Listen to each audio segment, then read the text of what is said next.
শেখা মেহরা তার রূপ যৌবনের কাছে সবকিছুই হার মেনে যায়। বলিউডের নায়িকাদের থেকেও অনেক সুন্দর এই প্রিন্সেস। সংযুক্ত আরব আমিরাতের ভাইস প্রেসিডেন্ট এবং প্রধানমন্ত্রী দুবাইয়ের শাসক মোহাম্মদ বিন রশিদ আল মকতুবের কন্যা হচ্ছে এই শেখা মেহরা। জন্ম দুবাই হলেও তিনি বেড়ে উঠেছেন যুক্তরাজ্যে অর্থাৎ ইংল্যান্ডে। এই যে আল মকতুবকে দেখছেন, এদের হচ্ছে 6টা বউ এবং তার মোট সন্তান হচ্ছে 24টা, 13 জন মেয়ে 11 জন ছেলে। তৃতীয় নম্বর হচ্ছে এই শেখা মেহরা।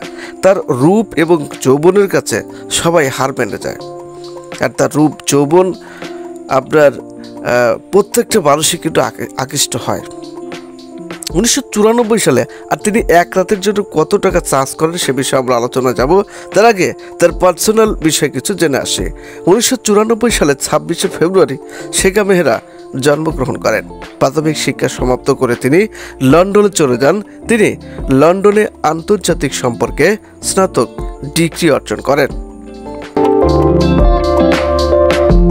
শেখা মেহরা ঘোড়ায় চড়তে ভালোবাসেন। তার 11টি ঘোড়া রয়েছে। সব থেকে দামি ঘোড়াটি তিনি নিলামে ক্রয় করেছিলেন এবং যার বাজার মূল্য $3.6 মিলিয়ন এবং তার 2টি পোষা বাঘও রয়েছে।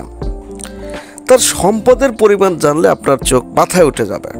তার মোট সম্পদের পরিমাণ হচ্ছে $1.2 বিলিয়ন।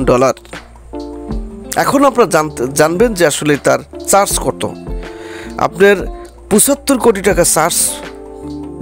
কোটি টাকা চার্জ তিনি কাটেন শুধুমাত্র একটু কোলে ওঠার জন্য। তো সবাই ভিডিওটির তথ্য যদি ভালো লাগে অবশ্যই চ্যানেলটি সাবস্ক্রাইব করে পাশেই থাকবেন। তবে শেখা মেহরা সম্পর্কে আরও নতুন নতুন ভিডিও আমরা দিতে চলেছি, আপনারা সেটা দেখবেন। আল্লাহ হাফেজ।